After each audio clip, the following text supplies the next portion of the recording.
اب بڑا سوال یہ ہے کہ کل کی جو میٹنگ ہونے جا رہی ہے نیشنل سیکیورٹی کے حوالے سے، جہاں پہ جو ہے وہ عسکری قیادت بریفنگ دے گی ہمارے پارلیمنٹیرینز کو دہشت گردی کے حوالے سے جو معاملات ہیں، اس میں کون کون شریک ہوگا اور کیا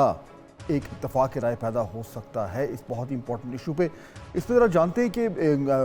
جو گورنمنٹ ہے اس کا کیا موقف ہے، کیونکہ الٹیمیٹلی گورنمنٹ کو انیشیٹو لینا پڑے گا اپوزیشن کو آن بورڈ لانے کے لیے، تو بہت بھاری ذمہ داری آ گئی ہے گورنمنٹ کے پاس۔ کیا وہ اس ذمہ داری سنبھالنے کے لیے، اس کا بورڈ سنبھالنے کے لیے تیار ہے؟ خرم دستگیر صاحب ہمیں جوائن کریں، پاکستان مسلم لیگ نون سے ان کا تعلق ہے۔ جی خرم صاحب السلام علیکم۔ وعلیکم السلام۔ اچھا خرم صاحب، میں یہ آرگیو کر رہا تھا کہ کیونکہ جو سب سے زیادہ جو دو صوبے افیکٹڈ ہیں دہشت گردی سے وہ ہیں خیبر پختونخوا اور بلوچستان۔ خیبر پختونخوا میں پی ٹی آئی کا اور جے یو آئی کا بہت بڑا سٹیک ہے، سب سے زیادہ، اور بلوچستان میں بھی دونوں جماعتوں کا ہے، خصوصاً جے یو آئی کا۔ یہ دونوں اپوزیشن میں ہیں۔ اگر یہ دونوں بھرپور طریقے سے خرم صاحب اس پولیٹیکل پروسیس میں انوالو نہیں ہوتی تو جو بھی اینٹی ٹیررزم پالیسی بنے گی اس میں وہ ایفیکٹونیس نہیں آ سکتی۔ اس بات کا احساس ہے گورنمنٹ کو؟ جی بہت گہرا احساس ہے، اور اگر کسی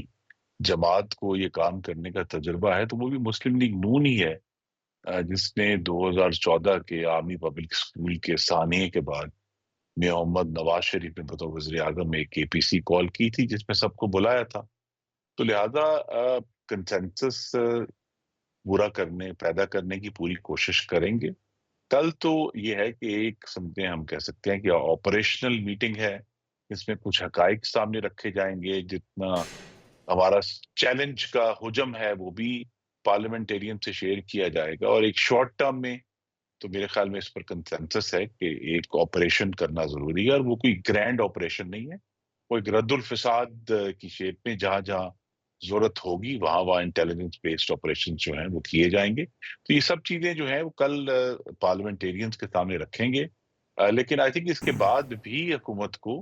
کنسنسس پیدا کرنے کی ضرورت پڑے گی۔ لیکن جس کی طرف آپ نے ایک اشارہ کیا، میں بات سراحت سے کر دیتا ہوں کہ جو ہمیں دہشت گردی سے لڑنا ہے، یہ صرف وفاق کی ذمہ داری نہیں ہے، یہ اتنی ہی ذمہ داری صوبوں کی بھی ہے، اور وفاق کے پاس چونکہ وفاق لیکن پاکستان ہے خرم تو صاحب ان اس کا میں جو جو میرا کام ہے نقطہ ہے وہ نا، ہو یہ جائے گا۔ دیکھیں یہ بات آپ کی درست ہے کہ صوبوں کا بھی ذمہ داری بنتی ہے، اس میں کوئی شک نہیں ہے،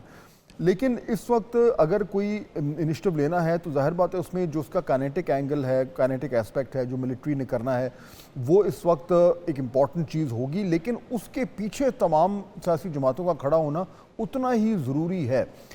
جو ایشو جہاں پہ مجھے تھوڑا سا میں اس کو بار بار ہائی لائٹ کرنے کی کوشش کر رہا ہوں وہ یہ ہے کہ اس وقت جو ڈسٹنس ہے گورنمنٹ اور اپوزیشن میں وہ بہت زیادہ ہے۔ اس ایشو پہ اگر ہم نے اپوزیشن کو، اگر ریاست نے اپوزیشن کو آن بورڈ لانا ہے، even if it's it's an isolated cooperation اور کوآرڈینیشن جسٹ آن ٹیررزم، تو شاید جو رویہ پاکستان تحریک انصاف یا اپوزیشن کی طرف حکومت کا اور ریاست کا ہے اس رویے میں تھوڑی سی لچک دکھانے کی ضرورت پیش آئے گی۔ جی یہ لیکن فات صاحب، آپ کے ناظرین کو یہ سمجھنا ضروری ہے کہ یہ جو چیلنج ہے، not everything is about the بانی چیئرمین۔ پاکستان کو بہت بڑے مسئلے درپیش ہیں، اور اگر وہ واقعی ایک سنجیدہ سیاسی جماعت ہونے کے دعوے دار ہیں تو پھر اس وقت ان کو بھی ایک قدم آگے بڑھانا ہوگا۔ حکومت جو ہے وہ ضرور اس پر ان کے ساتھ گفتگو کر سکتی ہے، اور مجھے توقع ہے کہ کرے گی بھی، لیکن اس وقت انہوں نے اسٹیپ آؤٹ کرنا ہے، خاص طور پہ ایک ایسے صوبے میں جہاں 12 سال سے ان کی حکومت ہے، ان کو وفاق نے تمام وسائل فراہم کیے ہیں، لیکن وہ دہشت گردی کے خلاف جو انہوں نے بنیادی کام کرنے تھے، کاؤنٹر ٹیررزم ڈپارٹمنٹ کو ریز کر کے مؤثر بنانا تھا، جو ہمارے ضم شدہ ضلع ہیں جو 2018 میں قبائلی ضلع ضم ہوئے تھے، وہاں تک جو ہے ترقی کے ثمرات پہنچانے تھے، پورے صوبے میں جو مختلف انفراسٹرکچر تھا وہ بنانا تھا۔ 12 سال میں پی ٹی آئی تو مکمل طور پر اس میں لیکن اس میں ناکام خرم صاحب رہی ہے۔ دیکھیں نا، یہ گورنمنٹ کا موقف ہے، چلیں ٹھیک ہے، پی ٹی آئی کا اپنا موقف ہے، اور یہ جو دونوں سائڈ کی اپنی اپنی جو بھی بیانیہ ہے وہ ہم روزانہ کی بنیاد پہ سنتے ہیں، لیکن یہ جب سے یہ ایک دم اپٹک ہوا ہے ٹیررزم میں، اور یہ بڑا سیریس اپٹک ہے بوتھ ان کے پی اینڈ بلوچستان، تو جو ایگزسٹنگ طور طریقہ ہے، جو ہماری جس طریقے سے ہم کاؤنٹر ٹیررزم کی پالیسی کو آگے لے کے چل رہے ہیں، خرم صاحب clearly that is not working. اگر وہ ورک کر رہی ہوتی تو یہ صورتحال دیکھیے نہ نا جی، ہوتی. کل تو اب ایک فریش اپروچ کی ضرورت ہے جس میں everybody has to be on board. وہاں پہ گورنمنٹ کو انیشیٹو لینا پڑے گا پہلے. لیکن کل گورنمنٹ مجھے توقع ہے کہ ایجاد بھی کرایا جائے گا کہ ان تمام جماعتوں کو جون 2024 میں، آج سے تقریباً 9 ماہ پہلے، عدم استحکام کے نام سے بھی ایک آپریشن جو ہے اس کا کہا گیا تھا کہ ہم نے کرنا ہے، اور اس وقت جو ہے ان جماعتوں نے اس کی مخالفت کی تھی. اب یہ بات سوال ہے بڑا گہرا کہ کیا اس وقت اگر عدم استحکام ہو جاتا تو غالباً آج ہم اس بھیانک صورتحال کا سامنا نہ کر رہے ہوتے. بہت ساری چیزیں جو ہیں ان کو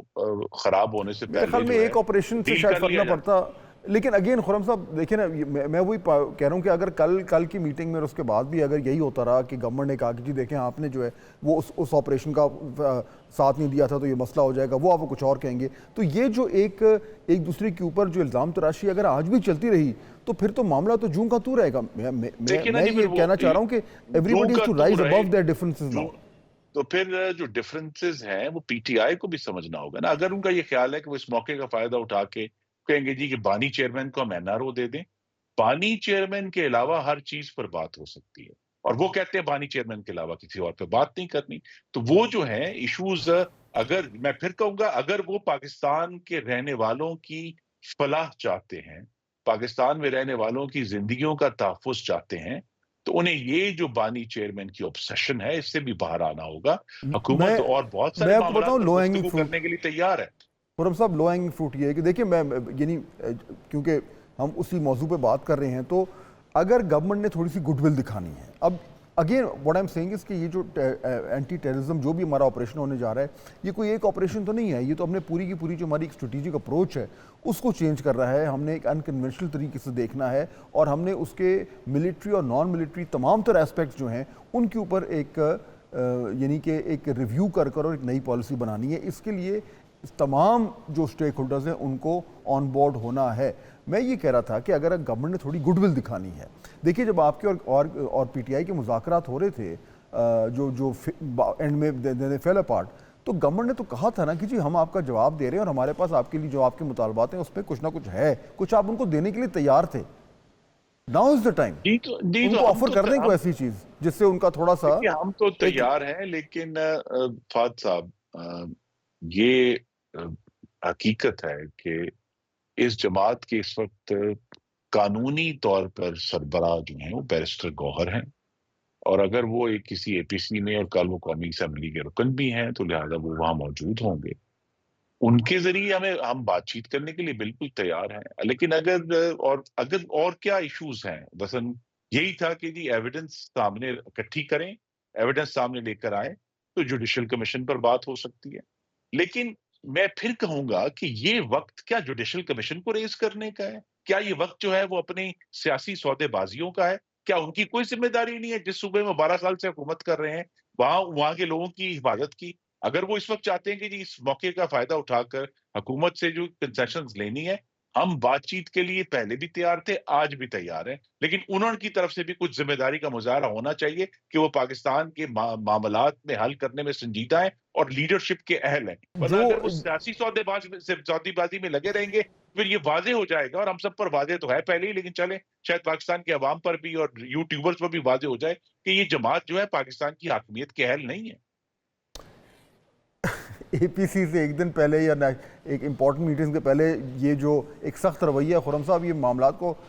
یعنی بہتر کرنے کی بجائے یہ تو مزید سخت بگاڑے گا. رویہ اس حقیقت پر مبنی ہے جس میں اس جماعت کی جب حکومت تھی، انہوں نے موسم خزاں 2021 میں خود عمران خان نے اعتراف کیا ہے 40 سے 50 ہزار دہشت گردوں اور کے خاندانوں کو پاکستان میں لا کر واپس بسایا تھا. میں اس حقیقت کو کہاں لے کر جاؤں اگر ان کی سنجیدگی دیکھنی ہے دہشت گردی سے لڑنے کے معاملے. اور ٹھیک ہے آپ کہہ سکتے ہیں کہ جی ایک اس وقت کی جو عسکری قیادت تھی وہ بھی ذمہ دار تھی، لیکن جن کی یہ ذمہ داری ہے، جن کی وجہ سے آج ہم اس بھیانک صورتحال کا سامنا کر رہے ہیں، ان کو بھی اس حقیقت کا ادراک اور اعتراف کر کے اب وہ آئیں، سنجیدگی کا مظاہرہ کریں. حکومت جو ہے آج بھی مذاکرات کی ٹیبل پر ان سے بات کرنے کے لیے تیار. ٹھیک ہے خرم دستگیر صاحب، بہت شکریہ